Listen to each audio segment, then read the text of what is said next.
Bonjour et allô à toutes et à tous. Ici Berlin.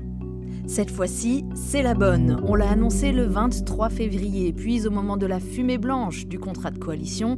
Mais là, vraiment, c'est fait. L'Allemagne a un nouveau chancelier fédéral en fonction et déjà au travail. Friedrich Merz, 69 ans, Kanzler Karma, disent les jeunes. Car sur la route du pouvoir, il a enchaîné les revers, mais cette fois-ci, c'est la bonne pour lui aussi. Merz aime dire qu'il est un homme pressé. L'agenda de ses premiers jours à la chancellerie était calé depuis longtemps. Paris, Varsovie, Bruxelles, Kiev peut-être aussi très vite. Partout, les attentes autour de sa personne sont immenses. On projette et on fantasme, mais il doit faire attention à ne pas délaisser le parquet de la politique nationale. Les défis sont nombreux, l'opposition puissante et sa coalition fragile. Mardi, sous le ciel parfaitement bleu de Berlin, le coup de tonnerre fut comme un coup de semonce. Bienvenue dans un épisode qui ne ressemble absolument pas à ce que j'avais prévu d'enregistrer initialement, vous vous en doutez, ce scénario complètement dingue de l'accession au pouvoir de Merz. Eh bien, il a surpris l'ensemble des commentateurs ici. Das war Stille. Und man merkte richtig, wie durch die Köpfe ratterte, oh Gott, was passiert hier gerade? Extrait du podcast d'une consoeur qu'il a enregistré quelques heures seulement après ce retournement de situation sous la coupole du Bundestag. Alors bon, vous le savez, à la fin de la journée, tout de même, l'affaire était dans le sac et Merz, élu en bonne et due forme chancelier fédéral, le 10e depuis 1949. Dès le lendemain, il débutait son agenda officiel, presque comme si de rien n'était. Et c'est de tout cela dont on va parler dans cet épisode. Bonjour Stéphane Seidendorf. Bonjour Hélène. Directeur adjoint du DFI. Alors la majorité parlementaire de Friedrich Merz, cette fameuse grande coalition, Union et SPD ensemble, dispose de 328 sièges au Bundestag. Pour devenir chancelier, il lui fallait réunir au moins 316 voix.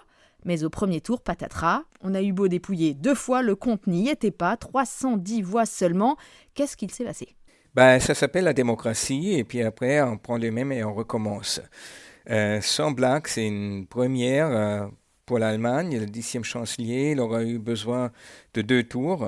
Ça montre bien qu'il y a de la tension, il y a de l'instabilité politique, mais qu'après coup, les différentes composantes de sa coalition se sont trouvées et on peut démarrer. En tout cas, chapeau Stéphane, parce que sans prédire quand même ce coup de théâtre historique, t'avais un petit peu senti l'affaire monter, puisque quand on s'est parlé quelques jours avant pour caler cet enregistrement ensemble, tu m'avais dit « il ne faut pas qu'on oublie de parler des fissures éventuelles dans la coalition de Merz, il a fait quelques déçus, il y a des ressentiments ici ou là, notamment sur la question de la nomination des ministres. » Est-ce que c'est ce qui peut expliquer ce faux départ ? Qu'est-ce qu'il a raté ou négligé au cours des dernières semaines pour se prendre un tel carton jaune en plein Bundestag ? Est-ce qu'il a été trop pressé ? Ou bien est-ce que c'est l'expression d'un problème plus profond, des désaccords sur le fond de la coalition, sur les compromis qu'il a dû passer ? Difficile à dire. Comme c'était un vote à bulletin secret, on ne saura jamais qui n'a pas voté pour lui. J'aurais tendance à dire que ça vient des deux camps, des deux côtés. Il y a autant les SPD qui sont mécontents avec Merz, qui ne lui pardonnent pas sa proximité avec l'AfD pendant la campagne, que des CDU qui sont peut-être mécontents qu'il n'est pas assez conservateur. En fin de compte, il a lancé cette réforme de la dette, du frein à l'endettement, contre toutes les attentes, contre toutes les promesses pendant la campagne. Donc il y a des deux côtés des mécontents. Peut-être il y en a aussi qui sont mécontents avec le chef du SPD, avec Lars Klingbeil, qui lui aussi a dû faire des compromis pendant les négociations. Lui aussi, il en a profité de ces compromis pour mettre au placard quelques-uns des proches de Scholz et d'avant qui auraient pu lui nuire et qui maintenant n'ont plus leur mot à dire. Et peut-être ils sont exprimés là aux urnes. Oui, a priori, des infos qu'on a là, c'est que ce n'était pas une action concertée, ce n'était pas une tentative de mini-putsch par un groupe uni qui aurait fomenté tout ça, et sans doute que ces 18 députés, chacun dans son coin, se sont sentis bien mal et bien honteux au moment de l'annonce des résultats par la présidente Julia Klöckner. Der Abgeordnete Friedrich Merz hat die erforderliche Mehrheit von mindestens 316 Stimmen nicht erreicht. Er ist gemäß Artikel 63 Absatz 2 des Grundgesetzes zum Bundeskanzler der Bundesrepublik Bundesrepublik Deutschland nicht gewählt. Alors sidération, silence total dans le Parlement, moment suspendu. Angela Merkel, qui était en tribune d'honneur, avait le visage complètement défait, puis on l'a vu bondir sur ses pieds pour s'enfuir littéralement hors du Parlement pour échapper à la presse, car évidemment tout ça, ça se passe devant des dizaines et des dizaines de journalistes qui racontent en direct. Même l'AfD n'a pas réagi, n'a pas applaudi. Friedrich Merz, la tête basse, au premier rang. Vraiment, c'est un scénario dont il se serait bien passé. Lui qui a en plus derrière lui une longue histoire de ratage et d'échecs. On l'a un peu oublié maintenant qu'il est chancelier, mais il a quand même dû s'y prendre à 3 fois pour être élu à la tête de la CDU entre 2018 et 2021. Dans les années 90 déjà, il rêvait de se profiler en dauphin pour la chancellerie, mais il s'est fait écarter par Angela Merkel. Et puis encore récemment, cet hiver, lors de ce fameux double vote avec les députés AfD, il n'a pas réussi à rassembler une majorité pour la deuxième motion. Donc Merz, c'est un peu l'éternel mal-aimé. J'ai vu passer l'expression sur les réseaux sociaux. Elle est plutôt bien trouvée. Mais moi, je me demande si c'est pas en fait un éternel mal-aimable. Il a quand même une personnalité assez clivante. Moi, je l'ai rencontré à 2 reprises. Il sait être très sec. Seulement 17% des Allemands le trouvent sympathique. Est-ce que ça a joué aussi, Stéphane, cette personnalité qui expliquerait peut-être cette gifle historique encaissée mardi devant les caméras? Ça peut jouer, en tout cas, qui n'a pas d'expérience au gouvernement. Sinon, il aurait peut-être cherché davantage de négocier aussi avec les ministres présidents des Länder, avec les différents poids lourds de son parti, essayer de mieux encore associer les différents courants de son parti. Après, c'est jamais chose facile. Et puis, on vit des temps compliqués avec beaucoup de changements, beaucoup d'évolutions. Le système politique de la République fédérale n'a jamais été aussi instable qu'actuellement.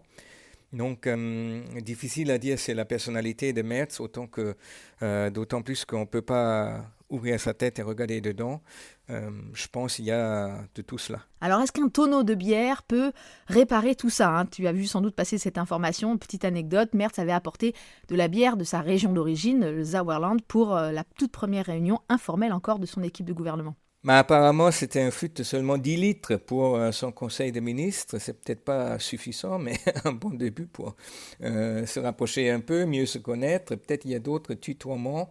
On a beaucoup causé ces jours-ci en Allemagne que Lars Klingbeil et Friedrich Merz, ils se tutoient déjà, ils deviennent... il y a une proximité qui s'est installée. Est-ce que ce sera suffisant pour gouverner les 4 années à venir? À voir. Bon, quand même, on a l'impression qu'ils se sont bien ressaisis, puisque une fois passé le choc de ce premier tour de scrutin, on n'a pas cédé à la panique, on n'a pas cédé aux rumeurs, il y avait des tentatives de déstabilisation de l'AfD qui demandait déjà des nouvelles élections. Et au deuxième tour, on a eu une belle démonstration de discipline et de loyauté, 325 voix pour Friedrich Merz. Ich frage Sie, Herr Abgeordneter Merz, nehmen Sie die Wahl an? Frau Präsidentin, ich bedanke mich für das Vertrauen und ich nehme die Wahl an. Ouf, l'honneur est sauf. Tu imagines s'il avait fallu annuler les premiers rendez-vous internationaux de Merz. Cela aurait été une humiliation pour un homme qui a fait quand même toute la campagne en promettant le retour d'une Allemagne fiable sur laquelle on peut compter.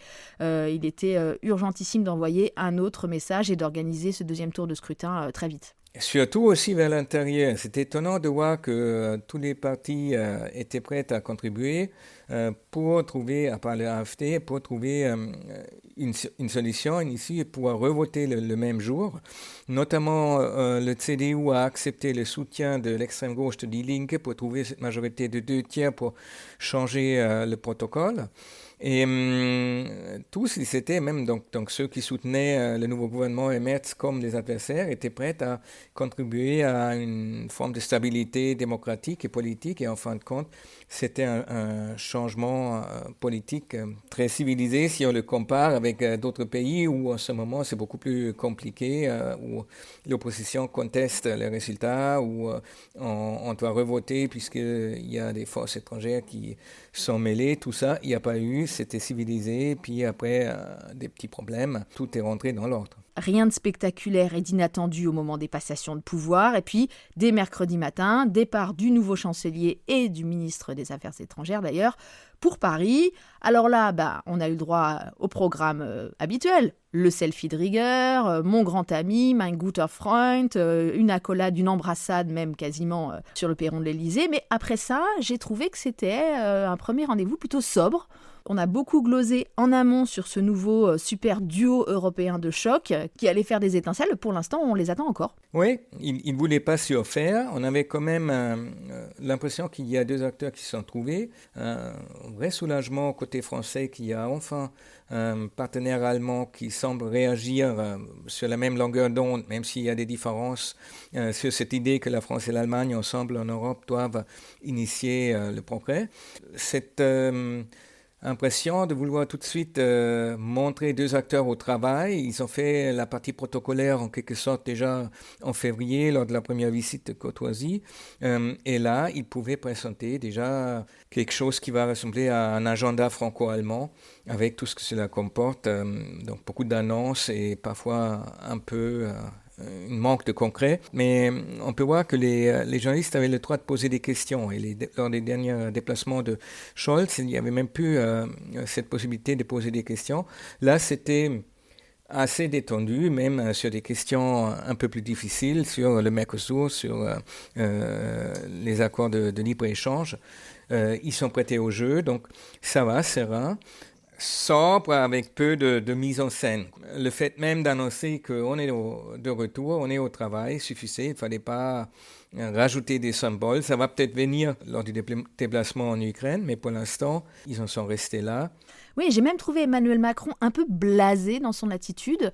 Pour la première fois depuis extrêmement longtemps et de très très nombreuses rencontres franco-allemandes au plus haut niveau que j'ai suivies comme journaliste de radio, j'ai dû monter la voix d'Emmanuel Macron et pas celle du chancelier ou de la chancelière allemande. Quand j'ai enregistré la conférence de presse, Merz parlait plus vite et plus fort que Macron. Merci d'être là.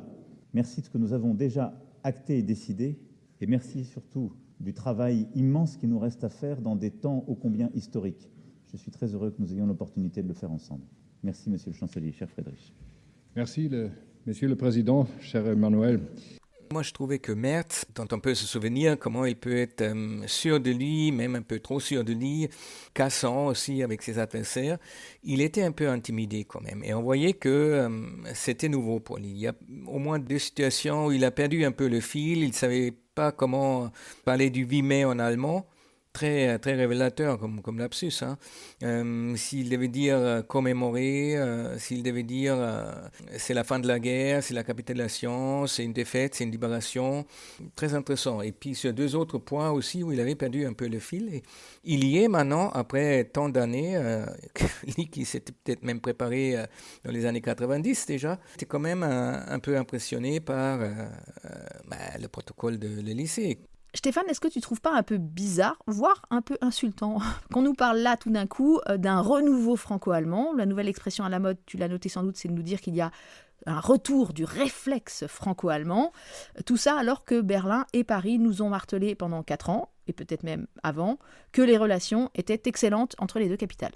Est-ce que c'est le retour d'un réflexe franco-allemand? Bon, ça reste à voir, puisque ce n'est pas quelque chose qui dépend uniquement du chancelier et du président. La relation franco-allemande, elle a cette particularité qu'elle consiste beaucoup plus de procédures, d'institutions, d'acteurs, de la société civile, de tous ces éléments, que seulement deux acteurs. Et donc, peu de choses concrètes, effectivement, mais beaucoup dans la procédure. Mais c'est ça, au fait, au fond, le franco-allemand. Et c'est aussi pour ça qu'il est intéressant, il n'énerve pas vraiment. Le Conseil de sécurité et de défense, il existe depuis les années 80 déjà, et tu peux même trouver des traces dans le traité de l'Élysée de 63. Le Conseil des ministres également, c'est de toute façon prévu d'en faire un tous les 6 mois, et donc il ne faut pas réinventer la roue, mais remettre au travail toutes ces instances, tous ces outils dont on dispose. L'une des raisons pour laquelle on attendait peut-être un peu plus de cette conférence de presse, c'est que parce qu'il y avait eu une tribune commune, publiée le matin même dans la presse, avec pour le coup quand même du concret et l'ambition d'un reset européen. Notamment autour de l'énergie, on va plus se mettre des bâtons dans les roues pour décider si le nucléaire est en fin de compte fait partie des énergies renouvelables ou pas, ni si les renouvelables c'est bon ou mauvais. On s'accorde autour de l'objectif commun de baisser les taux de CO2 et chacun est libre à définir comment on veut y arriver. Donc là, très vite, on va se retrouver. Ce sera beaucoup plus compliqué autour des questions de libre-échange de l'accord du Mercosur. Mais là aussi, on a vu que les lignes commencent à évoluer. Mais il reste beaucoup de chemin à faire. On n'est pas encore au point des annonces, c'est vrai. Stéphane, est-ce que ce faux départ de Merz sur la scène intérieure va entraver sa capacité d'action à l'international et compromettre même peut-être ce nouveau duo franco-allemand dont on nous dit qu'il peut faire des très grandes choses au niveau européen ? Est-ce qu'il n'y a pas le risque de voir Merz se refermer maintenant sur les enjeux de politique nationale pour ne pas trop brusquer les Allemands, son électorat, retrouver une popularité chez lui et donc éviter de faire ce qu'a fait Macron en quelque sorte, qui a mené des réformes à marche forcée en France, entre autres pour acquérir des points de légitimité en Europe et pousser son agenda au prix, on le sait très bien, d'une très grande colère populaire et d'une montée des extrêmes dans une France qui semble très bien souvent ingouvernable.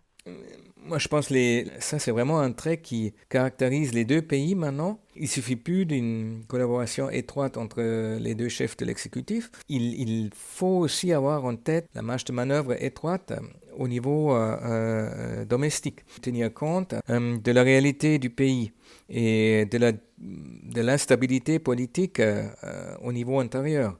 Étonnamment, paradoxalement, dans le passé, on a connu des situations comme ça en Europe et c'est dans ce moment-là de crise qu'on s'est retrouvé entre Français et Allemands et qu'on a trouvé le courage pour aller de l'avant. C'est vrai pour Robert Schuman en 1950, quand on ne savait pas quoi faire de la Ruhr et de la demande des Américains et des Britanniques de lâcher du lest aux Français. La solution de Schuman, elle était peu populaire. Entre gaullistes et communistes, il n'y avait pas forcément une majorité. C'est vrai avec Mitterrand et Kohl, Mitterrand qui arrivait avec ses idées sur une coopération avec les communistes, un socialisme dans un pays. Il a fait le tournant de la rigueur en 1983 et il est revenu dans ce que les autres Européens ils soutenaient aussi. Et c'est à partir de ce moment-là qu'il y a cette coopération congéniale avec Delors et Kohl qui permet à l'Europe d'avancer. Donc, on a connu des situations comme ça dans le passé. On peut se demander si on re-entre dans une phase comme ça où il n'y a pas beaucoup de marge de manœuvre au niveau national, mais besoin urgent d'avancer ensemble au niveau européen. Et on va voir ça avec Jan Wernert dans un instant. Jan Wernert du centre Delors de la Hertie School. On va parler aussi avec lui des autres premiers rendez-vous internationaux de Merz. Mais au cœur de cette semaine très intense, le nouveau chancelier a aussi honoré un rendez-vous important et symbolique en Allemagne, les commémorations de la fin de la Seconde Guerre mondiale à Berlin pour le 8 mai. Alors exceptionnellement, pour l'occasion, le jour était férié dans la capitale allemande. Il y avait un petit peu partout dans la ville des expositions, des spectacles pour se souvenir de la libération du joug nazi. Et c'est l'aboutissement d'un printemps de mémoire assez intense ici, chargé d'émotions, mais qui nous a rappelé que c'était ça aussi la matrice de l'Europe, l'envie de réconciliation après la barbarie, un plus jamais ça qui a poussé à s'unir, un devoir de transmission aussi, à l'image de ce projet de l'Office franco-allemand de la jeunesse qui a fait travailler des jeunes acteurs amateurs sur des textes écrits par le résistant et déporté Georges Saint-Prin à l'occasion des 80 ans de la libération du camp de concentration de Buchenwald. Ils ont monté un spectacle bouleversant, il s'appelle L'écriture ou la vie, reportage David Philippot.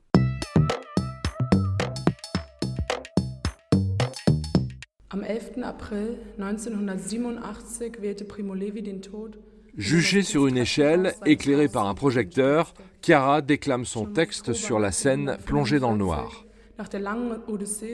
Dans la foulée, ce texte est interprété par Logan. Primo Levi avait commencé à écrire son premier livre.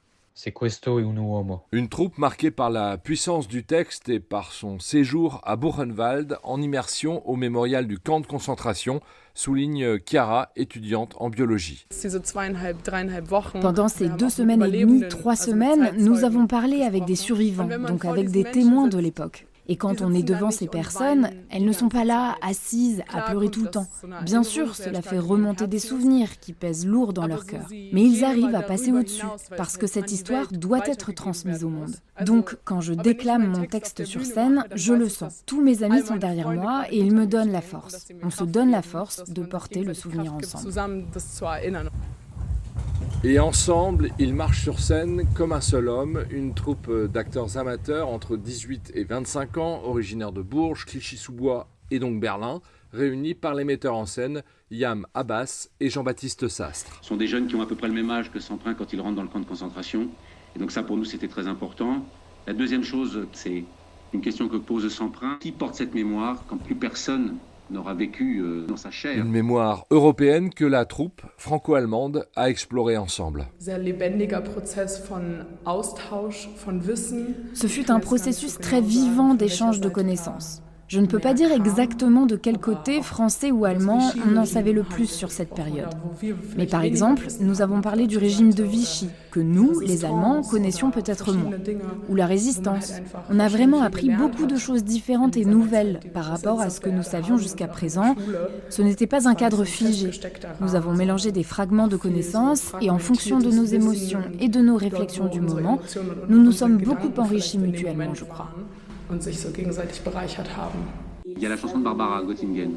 Jean-Baptiste Sastre, metteur en scène. La jeune interprète française. Et on ne sait pas pourquoi, 2 jours avant la dernière en fait, les Allemandes et les Allemands se sont mis à chanter Göttingen avec elle. C'est là où on a compris que, pardon pour l'émotion, mais que le travail avait été fait. C'est eux qui l'ont fait, sans qu'on leur demande. Et la chanson ne parle que de ça. Le jour où il y a le retour de la haine. Mais ceux de Göttingen sont comme nous. Ce sont des enfants blonds. Et je les aime. Et ils ont chanté ensemble.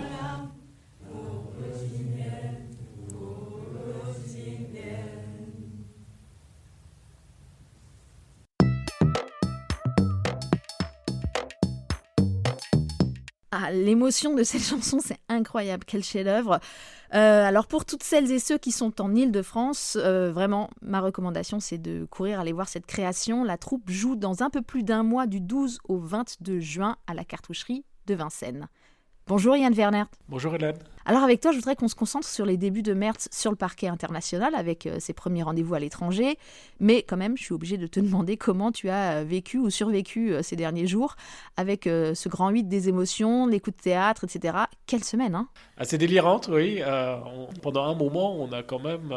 le cœur s'est arrêté à battre. On a commencé à se poser la question de ce qui allait se passer si vraiment Friedrich Merz n'était pas élu chancelier. Du coup, ça décalait tout l'agenda international, tout l'agenda européen. On voyait l'ampleur des conséquences que ça aurait pu avoir de ne pas avoir de gouvernement allemand avec une majorité encore plus longtemps que ce qui a déjà été le cas ces derniers mois. Est-ce que c'est ça qui est passé par la tête des députés, des chefs de groupe parlementaires mardi, après le choc du premier tour de scrutin, une prise de conscience en quelque sorte que l'Allemagne ne peut plus faire attendre plus longtemps ses partenaires? Parce que c'est vrai que passé le moment de sidération, j'en ai parlé avec Stefan Seindorf, c'était assez spectaculaire de voir comment tout le monde s'est mis en ordre de bataille pour trouver une solution, quitte à improviser d'ailleurs, tordre un peu l'ordre du jour prévu initialement. Parce que oui, effectivement, improviser, aller sur des terrains inconnus, c'est pas quelque chose de forcément très naturel pour la politique allemande. On aurait pu, une fois de plus, voir la classe politique dire qu'on ne peut pas aller plus vite, qu'il faut absolument reporter le vote du chancelier de quelques jours, comme c'était prévu dans le protocole. Mais là, en fait, face à l'urgence, peut-être aussi face à la responsabilité internationale, Berlin a fait preuve de souplesse et d'ingéniosité. Tout annulé aurait été vraiment désastreux, en fait.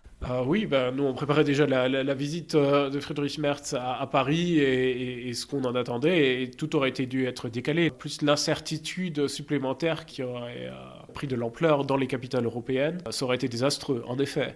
Après, oui, situation inédite, même l'administration du Bundestag, si on en croit certaines personnes qui travaillent ou n'y étaient pas préparées, puisque ça ne s'est jamais passé, La solution a été trouvée assez vite, d'ailleurs avec l'aide de l'opposition, sans l'extrême droite, avec le sens de l'État d'autres partis, et donc finalement de maintenir cet agenda international du chancelier et de formuler des réponses allemandes aux enjeux de notre temps. Alors, on a donc eu une investiture en 2 temps sur la scène nationale, avec ce faux départ qui laissera sans doute des traces. Et puis, dès le lendemain, c'était le baptême européen, le traditionnel voyage à Paris. Donc ça, c'est pas très étonnant. Friedrich Merz y a mis un nouvel accent en disant que la même journée, il irait aussi à Varsovie, actant implicitement que le franco-allemand n'est pas suffisant, ce que tout le monde sait, que personne ne prétend que ce serait suffisant tout seul. Et donc oui, il y avait d'énormes attentes, surtout côté français, je dirais, envers ce nouveau chancelier. Donc ces liens ont été tissés de longue date. On en a parlé dans la première partie de l'épisode, mais quand même, j'aimerais avoir ton avis sur ce premier moment Merz-Macron, les M&M's, comme dit la presse allemande. Alors, je dirais que ce n'était pas le grand feu d'artifice, ce qui s'est passé là. Il n'y a pas eu énormément d'annonces en soi, ce que je dirais tout d'abord assez normal, mais bon, on avait cette petite musique de fond qui disait qu'il allait se passer peut-être quelque chose de grand, mais qu'on n'était pas sûr, et puis bon, finalement, plutôt pas. Mais maintenant, on va voir ce qu'il en sera et si on va pouvoir s'accorder sur les grands sujets du marché intérieur, l'union de l'épargne et d'investissement, donc d'une meilleure compétitivité européenne. Et on va espérer que ça va être rattrapé cet été au Conseil des ministres franco-allemands, où donc les ministres qui participeront, ce sont tous les ministres français et allemands, ont leur feuille de route de leur chef de gouvernement, du chef de l'État, pour avancer sur certains sujets et donc proposer une solution concrète sur comment avancer par la suite. Après Paris, Friedrich Merz est parti directement pour la Pologne et le passage par Varsovie, c'était autrement plus périlleux pour le nouveau chancelier. D'ailleurs, malgré leur appartenance au même groupe politique européen, on a vu que c'était tendu entre Merz et Donald Tusk. Merz veut absolument réinvestir cette relation avec la Pologne, mais ça reste compliqué. Oui, c'est complètement différent. Je veux dire, c'est l'autre grand voisin de l'Allemagne et ce qui a fonctionné avec la France, cette réconciliation franco-allemande, elle n'a jamais fonctionné à ce point avec la Pologne. On est toujours encore dans une relation très compliquée avec beaucoup de ressentiments, la question de réparation de guerre aussi qui est encore là. Et un peu comme maintenant, on a dû rentrer dans des sujets très compliqués en franco-allemand à cause de la guerre en Ukraine, et qu'on y rentre encore beaucoup plus maintenant avec tous les dangers qui pèsent à cause de l'attitude américaine, eh bien, il va falloir également engager la Pologne dans beaucoup de discussions sur la sécurité européenne, parce que la Pologne, qui est un pays en très bonne santé économique, qui pèse 750 milliards d'euros de PIB, et qui pourrait devenir la première armée conventionnelle d'Europe, c'est devenu un acteur incontournable avec lequel il faut engager de meilleures relations, ce qui a été essayé sous le gouvernement précédent et qui, pour des raisons diverses et variées, n'a pas fonctionné. Donc là, on change les personnes, on réessaye. Et c'est pas forcément rendu plus facile par le fait qu'on ait une élection présidentielle en Pologne et que de bonnes relations avec l'Allemagne ne sont pas automatiquement honorées par l'électorat polonais. Pourtant, Friedrich Merz, il est arrivé à Varsovie avec des bons arguments, des gages même en quelque sorte de ses bonnes intentions. Il a pris des décisions très fortes pour renforcer la défense allemande, avec la levée du frein à la dette, qui peut potentiellement lui coûter quand même assez cher politiquement aux yeux de son propre électorat. Il porte aussi un discours qui est sans aucune ambiguïté sur la Russie, sans ambiguïté aussi sur le soutien total à l'Ukraine. Il est même prêt à aller plus loin. Et bon, ça c'est qu'en partie sa décision, mais symboliquement, on peut aussi noter que le seul ministre qui a été reconduit, c'est Boris Pistorius à la Défense. Pistorius qui est très apprécié par les autres Européens, et notamment par les Polonais. Donc tout ça, c'est des arguments qui comptent, non ? Oui, de ce point de vue-là, les intérêts sont alignés quand même.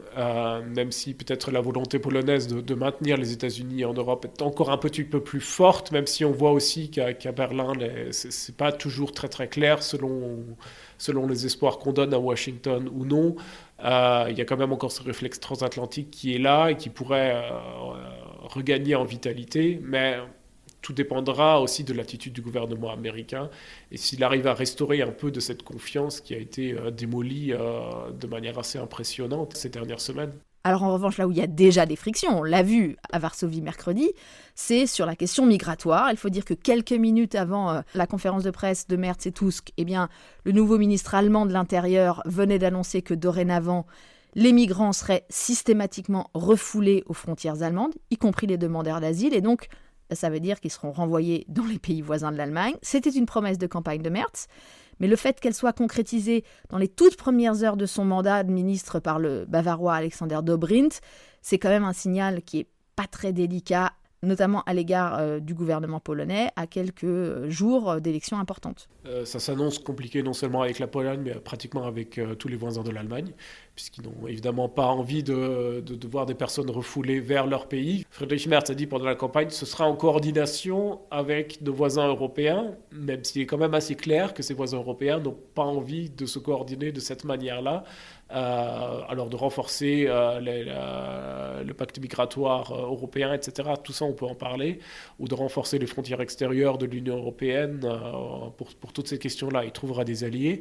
Mais sur cette question-là, ça me paraît quand même très difficile. Et il a aussi quand même un partenaire de coalition qui est très sceptique et qui n'a accepté aussi de rentrer dans cette coalition qu'avec des formulations très ambiguës sur la question migratoire. Donc, est-ce que le ministre de l'Intérieur trouvera une solution à cette question-là ? Est-ce qu'il arrivera à durcir sans se mettre ses voisins européens à dos ? Ça reste à voir. Ouais, d'autant plus qu'Alexander Dobrindt n'a pas la réputation d'être un fin politicien. C'est la ligne bavaroise très ferme, très conservatrice, donc pas forcément ouverte au compromis. Alors pour info, je vous signale que je vous prépare d'ici l'été un épisode de présentation des nouveaux visages du gouvernement. Il y a quelques personnalités intéressantes sur lesquelles il faudra sans doute apporter des précisions, peut-être raconter quelques anecdotes. Cette semaine, l'actualité était déjà très dense. Et elle n'est pas terminée, puisqu'à l'heure du bouclage de cet épisode, Merz est en partance pour Bruxelles. Et on l'attend aussi prochainement sur un déplacement en Ukraine. Ça, c'était dans les tuyaux pour ce 9 mai à l'invitation de Zelensky, qui voulait réunir d'ailleurs beaucoup d'Européens en parallèle des célébrations organisées par Poutine à Moscou. Et du coup, c'est partie remise. Est-ce qu'on sait quand Merz fera le voyage à Kiev ? Je ne pense pas qu'il ira tout seul, mais je ne sais pas. En soi, ce serait bien sûr symboliquement beaucoup plus pratique d'y être justement avec les grands leaders européens, ceux qu'ils mentionnent souvent. On peut parler de format Weimar Plus, en incluant encore d'autres pays. Donc tous les poids lourds militaires, on va dire, ou peut-être d'autres, avec la présidente de la Commission, peut-être aussi. Ce serait tout un symbole. Sur le dossier ukrainien, Yann, je fais un petit retour en arrière sur la conférence de presse à Paris. T'as remarqué, comme Merz et Macron, tous les deux ont vraiment insisté sur la nécessité de garder les Américains à bord. Wir wollen, dass die Amerikaner an Bord bleiben. Nous soutenons l'implication américaine dans un processus de cessez-le-feu et son rôle essentiel dans la supervision. Oui, alors c'est une petite inflexion. On n'a pas trop l'habitude d'entendre le président français avec des tons pareils. Mais après, c'est aussi reconnaître la réalité, tout simplement. C'est que même si maintenant l'Allemagne va ouvrir toutes les vannes pour les dépenses militaires, pour les systèmes d'information, pour les satellites, etc., tout ça, ça va prendre des années à se faire, même avec tout l'argent du monde. Au-delà de toute rhétorique, il y a beaucoup de choses qu'on ne peut pas faire sans les États-Unis. D'ailleurs, on n'a pas de date pour un voyage de Merz à Washington. Mardi soir, dans une interview à la télé, le chancelier a eu des mots assez durs à l'encontre de Trump, mais il a adouci son discours dès le lendemain. On l'a bien entendu à Paris aux côtés de Macron. Là, ils ont quand même été très prudents durant cette conférence de presse et ils ont bien veillé à ne pas trop écorcher Donald Trump, même si maintenant, chose assez inédite, on est dans une époque tellement folle que ça paraît même pas forcément hors de propos, mais il y a quelques années, ça aurait été une annonce majeure, c'est l'ouverture de discussions sur les possibilités peut-être de partager des garanties du parapluie nucléaire français qui s'étendraient à l'Allemagne et au reste de l'Europe. Donc, sujet très long, très complexe, ils l'ont dit eux-mêmes, ça va durer sûrement des années, mais autant ouvrir ce chapitre-là et en parler au cas où, que les États-Unis disent que le parapluie nucléaire américain ne s'applique plus à l'Europe et que donc il va falloir trouver une autre solution pour garantir cette sécurité européenne. Dernière question, Yann, ou plutôt dernière réflexion, c'est un parallèle qui m'a sauté aux yeux mardi, au moment de ce flottement au Bundestag, quand on ne savait pas du tout ce qui allait se passer, qu'il y avait même des infos complètement folles qui circulaient, selon lesquelles la coalition pourrait proposer un tout autre candidat, finalement, à la place de Merz pour devenir chancelier. Bref, à ce moment-là, je me suis dit qu'il y avait pas mal de parallèles à faire entre Macron et Merz. Alors, on l'a déjà dit qu'ils ont un peu le même type de tempérament, ils partagent aussi une pratique assez verticale de l'autorité. Et en plus de cela, je me dis, il y a peut-être aussi un décalage assez intéressant entre l'image qu'ils envoient à l'étranger, les projections qui sont faites par leurs partenaires sur leur capacité de leadership, les espoirs, voire les fantasmes qu'ils suscitent sur la scène européenne, et puis à l'autre bout, la situation dans leur propre pays, où ils ne sont pas forcément appréciés, voire carrément impopulaires. Donc Merz, nouveau peut-être super-héros des Européens, très attendu et pourtant pas si puissant et peut-être même affaibli chez lui, le nouveau Macron ? Oui, alors c'est toujours compliqué avec les parallèles avec la France parce que système politique différent. Emmanuel Macron, quoi qu'il ne fasse, il restera président de la République pour les 2 ans à venir. Et par contre, Friedrich Merz va être rattrapé très très vite par les problèmes intérieurs s'il ne s'en occupe pas. Donc il est absolument, et on l'a vu au Bundestag, la politique allemande, c'est aussi beaucoup s'occuper de toutes les circonscriptions, de l'ensemble du territoire, d'appeler les députés, de faire pression, de leur demander ce qui ne va pas, ce qu'on pourrait changer, ce qu'on pourrait faire pour trouver un compromis, etc. Olaf Scholz a passé énormément de temps aussi sur ces sujets-là. Angela Merkel aussi, de manière assez légendaire quand même. Helmut Kohl aussi était réputé pour avoir dans son petit annuaire, à l'époque encore son petit calepin, toutes les dates d'anniversaire des différents maires, CDU, etc., de tous les députés, et de les appeler personnellement, de leur demander au passage ce qu'ils pensaient des choses et aussi peut-être un peu ce qu'ils avaient à penser. Et donc de s'occuper vraiment dans le détail de toute cette profondeur du système politique pour maintenir sa base de pouvoir et donc pouvoir faire ce qu'il veut aussi, enfin avoir des marges de manœuvre à l'international. Il ne fera jamais ce qu'il veut, mais on est dans des corridors. Et donc d'élargir le corridor, le champ des possibles. Friedrich Merz peut se créer une certaine légitimité intérieure aussi en brillant à l'international, en apportant ces réponses-là. Mais en fin de compte, si les citoyens allemands n'ont pas l'impression qu'on s'occupe de leurs problèmes personnels, eh bien ça ne peut pas fonctionner. Donc il ne peut pas délaisser ce point-là, mais il peut l'utiliser aussi comme vecteur de légitimité beaucoup plus qu'on aurait pu le faire il y a quelques années encore. Tout à fait, et on suivra ça évidemment ensemble dans le podcast. Il va y avoir des choses à raconter. Merci à vous toutes et tous pour vos écoutes fidèles et de plus en plus nombreuses. Le franco-allemand a l'air d'être sorti de sa niche et c'est tant mieux. Le podcast avec un K revient dans 2 semaines. Je m'appelle Hélène Kohl avec un K et je vous dis à bientôt. Bis bald.